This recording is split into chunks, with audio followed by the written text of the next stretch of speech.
Marítimo na TSF, boa tarde, edição de sexta-feira. Vamos à agenda verde-rubra para este fim de semana. O Marítimo defronta o Paços de Ferreira, em partida da 29ª jornada do principal escalão do futebol português. O pontapé de saída está marcado para as 15h30 de amanhã. O pavilhão do Marítimo recebe mais um grande jogo da 2ª Divisão de futsal. Os pupilos de Bruno Salgado recebem o AMSAC, um jogo importante nas inspirações maritimistas, agendado para as 17h deste sábado. A nossa equipa de juniores viaja até o norte do país para defrontar a União Lugarense Futebol Clube este sábado pelas 3 da tarde. Esta partida pode selar em definitivo a subida ao primeiro escalão da categoria. Nas modalidades, este sábado pelas 15, o hóquei em patins do Marítimo joga no reduto do Hóquei Clube de Penafiel. A patinagem de velocidade está a participar no torneio internacional de Terras do Infante, integrado na 2ª etapa da Taça da Europa.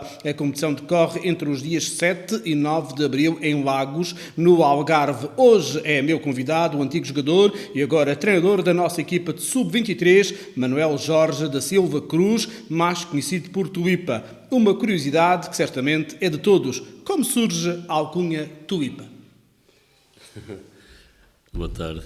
Bem, a alcunha de Tulipa nasce que quando eu era muito mais jovem que o que sou agora, ainda me considero jovem, ao jogar a bola com os meus companheiros de zona, de rua, né, eu era muito frágil e caía sempre, estava sempre a pedir falta, e então eles começaram a dizer que eu parecia uma flor, estava sempre a tombar, e por aí do nada começaram-me a chamar Tulipa, parece uma tulipa, e foi ficando. E eu depois comecei a jogar federado pelo clube da minha terra, o Avintes, Futebol Clube de Avintes, e eles mantiveram sempre essa alcunha.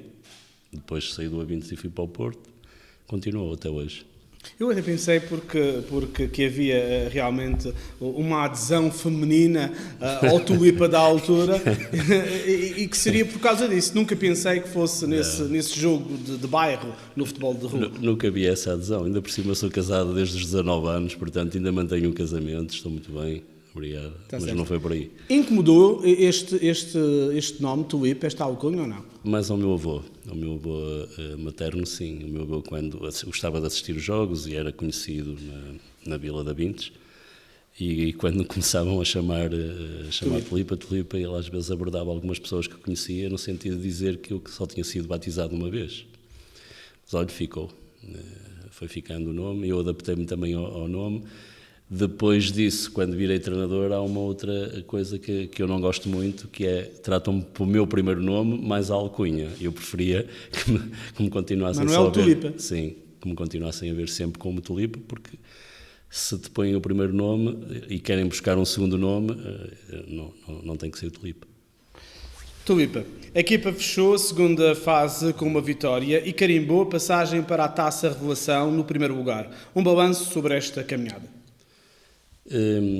Sim, é claramente analisar muito bem aquilo que foi os primeiros jogos e o primeiro momento, e depois o crescimento da equipa em função daquilo que nós não fizemos bem nos primeiros jogos. Ou seja, a equipa entrou e empatou o primeiro jogo com o Sporting, depois por questões de Covid também tivemos que adiar os dois jogos e jogámos depois, que eu acho, com as duas equipas mais fortes da nossa série, que é o Vizela e o Famalicão, em nossa casa. E não foram bons jogos, ou seja, nós não conseguimos nos adaptar ao jogo físico do Vizela, e quando nivelamos o jogo com o Famalicão na segunda parte, depois sofremos a expulsão do Carlos, o que originou que não conseguíssemos virar o jogo. Mas depois fizemos uma análise muito bem, falámos com a equipa e com os nossos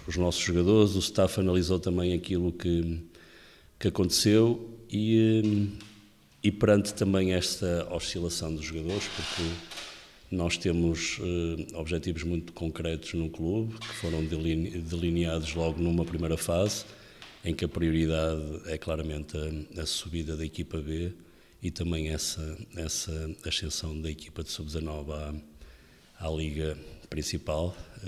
Nós vamos perdendo, algumas vezes perdendo baixando e subindo os jogadores, e toda essa gestão acaba por ser complicada. E nós focámos-nos numa primeira fase em resolver os nossos problemas de ordem defensiva, ou seja, nós sabíamos que com facilidade chegámos à baliza do adversário, temos algumas dinâmicas interessantes de construção e depois de criação, e com relativa facilidade chegámos à baliza adversária, mas fomos atrás disso, dos equilíbrios, da segurança, da equipa ficar com mais ordem nos momentos em que perde a bola.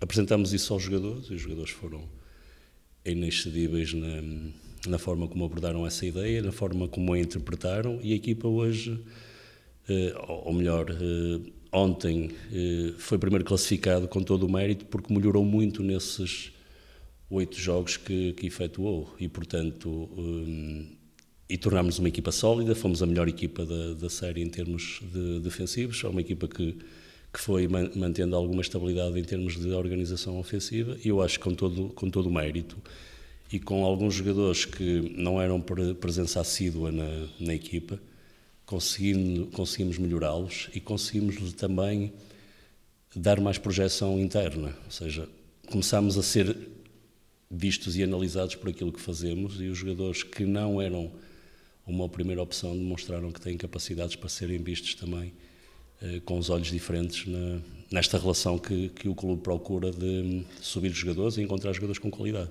Por falar nos atletas, temos assistido à presença de vários jogadores madeirenses na equipa de Sub-23. Esta competição revela-se importante para a evolução destes atletas. Claramente.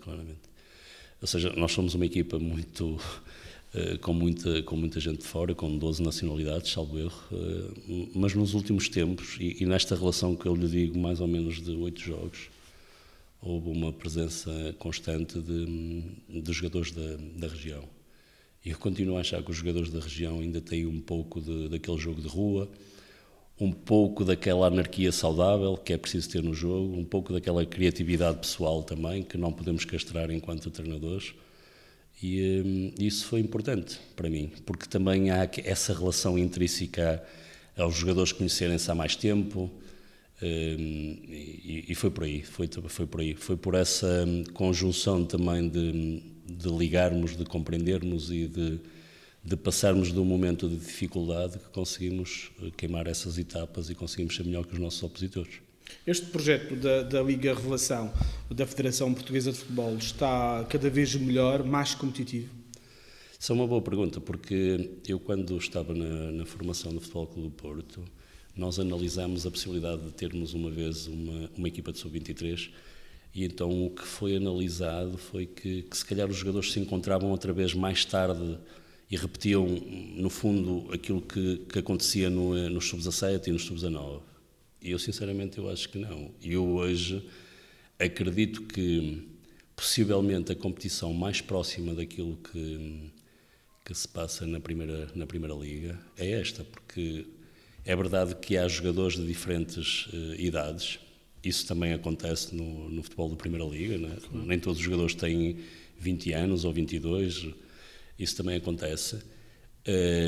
Mas existe uma relação de grande intensidade processual, não intensidade física. Por exemplo, há 3 ou 4 equipas que nós abordamos com uma dimensão física grande, no caso do Vizela, do Portimonense, o Belenenses também, mas a dimensão de intensidade processual, aquela que obriga a eu a sair desta ação e entrar na outra e compreender a relação e compreender os momentos, isso é muito ativo neste escalão de sub-23, e por aí os jogadores têm que crescer, ou seja, há uma margem muito grande para eles crescerem diretamente àquilo que é o jogo da Primeira Liga.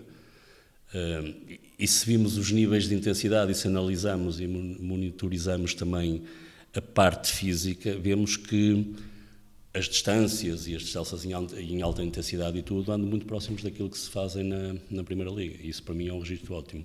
E eu que via isso como mais uma competição para prolongar a formação, e hoje vejo-a de uma forma diferente. Acho que é muito importante porque os jogadores não maturam na idade que nós entendemos.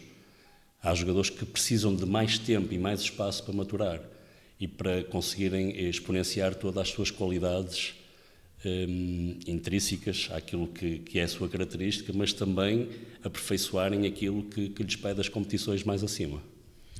Nesta etapa, o Marítimo vai participar no Grupo A e recebe o Portimonense a 19 de abril, em Machico. Depois tem 2 deslocações fora de portas, Leixões e o Estoril, respectivamente. Uma reação a este sorteio? Sim, são 2 equipas que nós conhecemos, o Portimonense e o Benfica, já jogámos contra elas, portanto já conhecemos. 2 ótimas equipas. O Benfica normalmente ajusta-se sempre a jogar com gente mais jovem, mas gente com muita capacidade. A maior parte dos jogadores são os que jogam na Youth League. Portanto, é competência, tem competência. Eu acho que nós nos damos bem a jogar com o Benfica. Somos uma equipa que fizemos um ótimo jogo lá e aqui também. Não fomos inferiores em nada aqui ao Benfica, no jogo em Machico.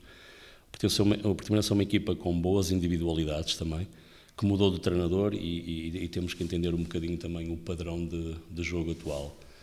Vamos ter tempo para analisar esta semana, uma semana corrida, com muitos dias para nós iniciarmos a competição e vamos analisar bem o Portimonense. E depois o Leixões, que está também intrinsecamente ligado a esta competição, porque o ano passado disputou com o Estoril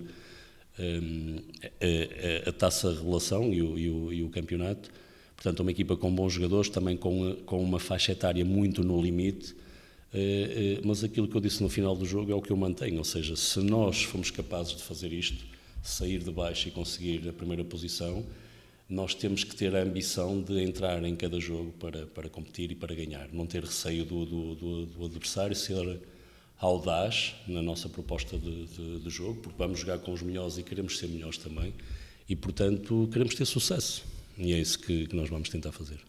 O Estoril é bicampeão da Liga Revelação. A partir deste, um adversário mais complicado. Ou vamos metê-los na linha? Eu acho que o Estoril é a equipa que melhor joga nos 2 últimos anos na Liga Revelação. Mas também acho que nós, na primeira fase, fomos a equipa que mais problemas lhes causaram. Porque nos 2 jogos que efetuámos com eles conseguimos ter bastante bola, conseguimos criar-lhes dificuldades a nível da organização ofensiva no campo deles e apesar de termos tido um resultado desnivelado a favor deles, eu acho que foi dos melhores jogos que fizemos, até que através de alguns erros individuais que aconteceram muito numa primeira fase e agora não aconteceram nessa, saímos prejudicados do jogo, mas é uma equipa que se conhece há muito tempo, joga há muito tempo juntos, joga há 2 anos juntos, joga com o mesmo treinador, e isso também é para as restar, porque, ou seja, há ali projeto, entende-se que aquilo é uma melhoria constante para que alguns jogadores saltem dali e integrem rapidamente a primeira equipa, e esse também é o meu propósito, ou seja, eu estou aqui não só com o intuito de ganhar, porque os treinadores dependem muito dos resultados, mas acima de tudo de melhorar os jogadores e de conseguirmos entregar ao clube jogadores mais preparados para o passo seguinte, mais preparados para chegarem não só à equipa B, como à equipa A. Ou seja, os jogadores não são dos júniores, do sub-23, da equipa B, os júniores são do Marítimo. Há também aí uma posição um pouco ingrata, quer do Odgero, quer do Tulipa, porque não sabem se podem ou não contar com aquele determinado jogador ou do sábado ou domingo, porque vem a equipa principal, precisa e leva. Sim, isso torna também a gestão do treinador, é uma gestão de risco, né? de risco, porque muitas das vezes preparas alguma situação, algum 11, alguma abordagem tática que depois é desconsiderada porque o intérprete ou os intérpretes vão ser outros, não é? Agora, se tu trabalhas em função da inteligência, de uma inteligência tática, os próprios jogadores têm mais facilidade de se integrar. E é o que nos acontece. Nós, quando recebemos algum jogador de cima para baixo ou de baixo para cima, eu acho que os nossos jogadores que estão habituados a treinar as nossas ideias e a nossa proposta, conseguem anexar facilmente esses jogadores que vêm dos outros escalões. E isto também pode efetivamente ter uma melhoria se nós encontrarmos um padrão metodológico. Se nós encontrarmos um padrão metodológico estanque que provoque algumas adaptações, dentro das inadaptações que cria tu saltares de escalão e jogar com pessoas diferentes, mas se houver um padrão, ou seja, os registros estão lá, a forma como tu te adaptas ao escalão seguinte é mais fácil. Eu acho que o segredo vai passar por aí, porque isto é uma proposta que todas as equipas vão ter que ter, porque as receitas cada vez são menos e a possibilidade de uma receita extra está num potencial jogador jovem. E as equipas têm que investir por aí, as primeiras equipas têm que olhar para isto como algo que tem que ser aceite. Porque hoje, e há muitas ligas a pôr isto em prática, a deixar que juvenis ou júniores tenham que entrar no 11 das equipas. Por exemplo, na América do Sul isso acontece. E, portanto, porquê? Porque urge ter jogadores competentes com mercado para negociar. E o futebol vai passar por aí, ou seja, isto de termos equipas de formação, que também é custoso, tem que trazer algo ao clube, tem que ter bons desempenhos, tem que ter gente capaz que prepare os jogadores para eles darem esses passos seguintes e se afirmarem rapidamente. Esta prova para os sub-23 é importante na formação do atleta. O Benfica e o Sporting têm sub-23, o Marítimo também, mas, por exemplo, o Futebol Clube do Porto não tem. Sim. É uma forma diferente de ver as coisas. Sim e não. Eu acho que na etapa que estive lá, nós tivemos algumas conversas sobre isto. Eu já há pouco lhe informei sobre isso, porque achávamos que este escalão era uma continuidade do sub-19 e eu vejo isso com uma forma diferente hoje, porque há muita gente que nos sub-19 sobressai e temos umas expectativas grandíssimas sobre ele, e há jogadores que estão na antecâmara desses sub-19 que se destacam, que por qualquer situação ainda não maturaram e não conseguiram exponenciar todo o seu potencial. E então têm mais um ano de oportunidade. E muitas das vezes é nesse ano de oportunidade que eles reivindicam claramente o seu valor. Relativamente ao Porto, eu acho que julgo também que tem a ver um bocadinho com os espaços. Ou seja, os espaços para tu trabalhares, para tu treinares e para tu jogares. Porque são efetivamente muitos escalões e se tu queres treinar com qualidade e aproximar-te desta competição, porque a regra nesta competição é não haver campos sintéticos, é jogarmos sempre na relva. Nós vamos ao CNS, né? O Campeonato Nacional, é permitido que se possa jogar em sintético. E uma das questões que fez também não ir para essa competição foi um pouco essas. E depois tudo o que acarreta esta competição, ou seja, tens que ter o interessante é ter jogadores profissionais que possam ser que possam subir e nesse mesmo ano representar a equipa principal. E isso também acarreta gastos, não é, para o clube. Tem que ser feita uma boa gestão também a nível financeiro. Mas eu acho que é um campeonato que, se entrar nos moldes iniciais, quando começou a competição, que pode ser muito interessante. Porque a competição no primeiro ano foi completa, não foi fracionada. Foram as equipas todas juntas e por aí podemos arranjar uma solução muito competitiva para este escalão.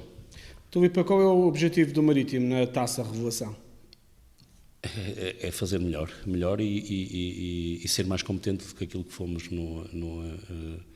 neste apuramento. Ou seja, fazer melhor é conseguir jogar com o Estoril cara a cara e poder-lhes ganhar, não é?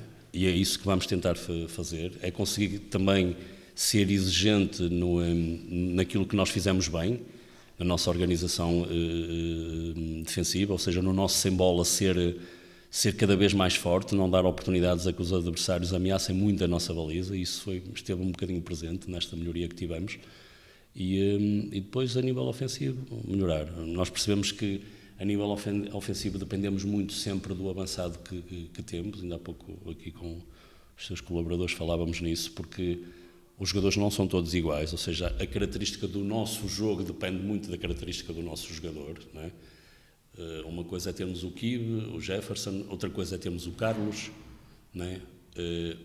Os alas também é um bocadinho, andamos com o Cardoso nesta fase, mas antes tínhamos o Pintas e o Aires é um jogador com uma dinâmica muito interessante que eu acho que devíamos aproveitar, mas é só a minha opinião, e portanto é por aí, é perceber o que é que vamos ter, Como é que vamos lidar com esta situação? Porque também queremos ajudar a equipa B, nós queremos disponibilizar jogadores nossos que sejam competentes para ajudar o Lugero e a sua equipa, mas não perder também o nosso norte, porque nós vamos lutar por uma possibilidade de estarmos nas meias finais e qualquer equipa, eu acho, e qualquer clube, quer que os seus clubes, que os seus jogadores, que os seus ativos estejam nessas competições, que estejam a disputar títulos. Isso é fundamental para o crescimento dos jovens jogadores. Muito obrigado, Tulipa, por Ti Marítimo e sempre juntos. Boa tarde, este foi o seu Marítimo na TSF.